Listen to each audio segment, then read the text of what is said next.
Blocking. Blocking is the writing below each pattern the corresponding symbol. So just write with what is symbol of each pattern. So first, radial loop. The corresponding pattern for radial loop is big letter R. It is located in index finger. So and if another finger, just write dash if it's right, and this dash if it's left, if it's located in the left hand. Ulnar loop.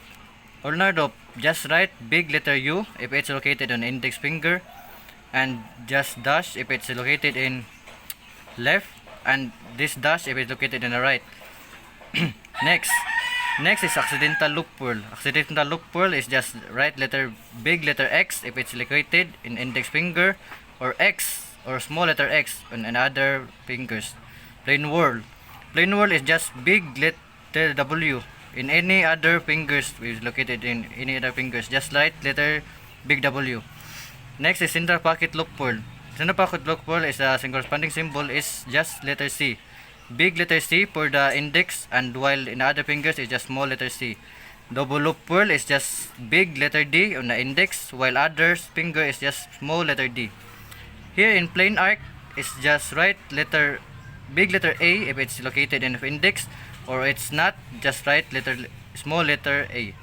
Tinted arc. Tinted arc is just write big letter T if it's located on the index, while in another finger just write small letter T. Classification formula.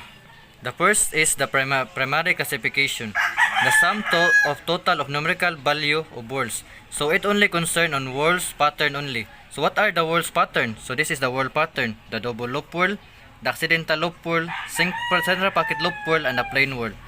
So first is to identify what is their value. So this is the first, the 1, 2, 3, and so on. So the 1 and 2 equals to 16, while the 3, 4 equals to 8, 5, 6 equals to 4, while 7 and 8 equals to 2, and 9 and 10 is 1. So this is their numerical value. So to make things simple, just follow this red line, this pattern. So the red line is the numerator, while the black lines is the denominator.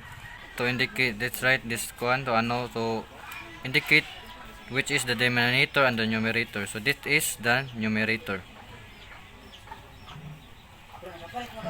So first 6. So this is not a whorl, so it has 0. So next is accidental, so it has a value, it is a loop, so it has a value of 16. So plus 16. Next is a central pocket loop whirl, so it is a whirl, so it has a value of 2. So plus 2. Next is the loop, so this is a loop, so it has no value, so plus 0. Next is it's also a loop, so no value again, so plus 0. So next is the denominator. So just follow this pattern, so to indicate which is the denominator. So first is a loop, it's a plain whirl. So plain whirl has a value of 16. So 16 plus 16. Next is the radial, so it has no value, so plus 0 again. Next is another loop, so it has no value, plus 0. Next is a plain whirl, so it has a value, so it is located in a 9, so 9 equals to numerical value of 1. So next is a double loop whirl, so it has a value of 4, so plus 4. So overall the sum is 16 plus 2 equals to 18. Next is 16 plus 1 equals 17, plus 4 equals to 21. So always remember to add 1 over 1 in a primary classification. So the overall sum is 19 over 22. Okay. So the next classification is the secondary classification. Secondary classification is the writing the type of fingerprints which correspond to symbol, only concerned for R80. So secondary classification is just like the blocking, but with a little bit of exception. So capital letters concern index finger. So this part, we can only write big letters in this part, which is the index finger. So this is the index finger. So what is the RAT pattern? So RAT stands for, R stands for radial loop, A stands for plane arc, while T stands for tinted arc. if if this is not present, so just write dash if it is not belong to the RAT pattern. So for example, so let's try to solve this example. So first is to write this part index finger, which is the big W and big letter T. So next, so this one, so this is a radial pattern. So since it belongs to the RAT pattern, so let's write the small letter R. Next is a plane arc. So it also belongs, so write letter A. Then next is the T, tinted arc. So it also belongs, so write letter small letter T. So next is a whirl. So it not belong, so let's write dash, but you can also not include writing dash. But so next is the also this is also an radial loop, so write letter R. Next is the whirl. So this is not belong to RAT family, so write letter dash. So next is the central pocket, so also not, so let's dash again. And next is the plane arc, so write letter small letter. So next is the sub-secondary classification. Sub-secondary classification refers to the grouping according to the ridge count of loops and the ridge tracing of whirls appearing in the index, middle, ring finger. So it's only concerned in the index, middle, and ring finger only. So when a plane and tinted arcs are found in the index, middle, and ring, just write dash. So example, this is the box. So this is we only concerned about this index, middle, and the ring. So this is the table of conversion, which is the if index is considered inner if it's 1 to 9 ridge count, and 10 or more is considered outer. In the middle finger is 1 to 10 is considered inner, and 11 or more is considered outer. So in ring, it's if 1 to 13 ridge count is considered inner, and if 14 or more is considered outer. So if when whirl patterns appear in the middle, index, or ring finger, is just write their corresponding whirl tracing. So for example, so this one. So we are gonna solve this part only, the index, the middle, and the ring finger. So let's write. So index have a radial has a ridge count of 13. So index, so we're gonna count this. So 13. So it is considered outer since it is more than 10. So outer. Next is the whirl with outer tracing. So if it whirl, just write its tracing, so which is outer. So next is tinted. Next is plane arc. Sorry. So plane arc. If arc, just write dash. So next is the ulnar loop in the index finger, which have a 14 ridge count. So here, so it is considered also outer since it's more than 10. So outer. Next is the accidental loop whirl. So accidental loop whirl has a mating tracing. So just write the corresponding mating. Next is also an arc. So write dash. So that's it to solve the sub-secondary classification.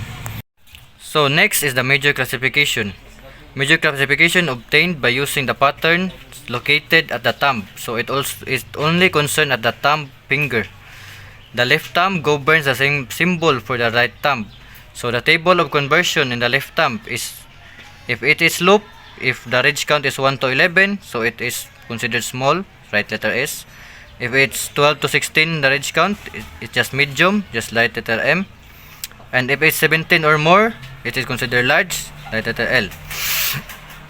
So next, if the ridge count of the left thumb is more than 17 ridge count, use this table 2, but it's only for right thumb. So this is the table 2, which is the 1 to 17 ridge count is small, 18 to 22 it's medium, 23 or more is large. So if the present pattern is just a word, just identify what tracing it is: meeting, inner, and outer. Now if it's arc, just write the corresponding dash symbol. So example, for the pattern, loop pattern. So here we're only gonna tackle this part. So 11 ridge count. So here in symbol, if it's 11, it's only considered small. So small over, so it's 10 is also considered small, so S over S. So for guys, for better understanding, just let's have another example. So this is C, this is central pocket. So this is a central loop, this is a central pocket loop word. So it has a meeting tracing. So just write this corresponding tracing M, and it's the next is accidental. So just write again the corresponding tracing, which is inner. So this is a final major classification. So next is the final classification. Final classification refers to the ridge count of the loop appearing at the little finger. So you ought only concern about the little finger. So if there is no loop in the right little finger, a loop in the left little finger may be used. So if an arc, just write dash. So if there is no loop pattern here, so we can use this loop pattern here. So for example, this one. So the ridge count of in the little finger is 13. So just write 13, and the other finger is 12. So just 12, or you can use just write 13 in the final classification. So if there is no loop in the right little finger, so we can use the left little finger for the final classification. So we can write 10. So this is now our final classification. So the final classification formula is the key classification. So key represent the ridge count of the first loop appearing on the set of the prints. So the first loop appears in the set of prints. So example, this one, no loop, again no loop, no loop. So this loop, so this is the first loop appear in the set of prints. So this is our key 13.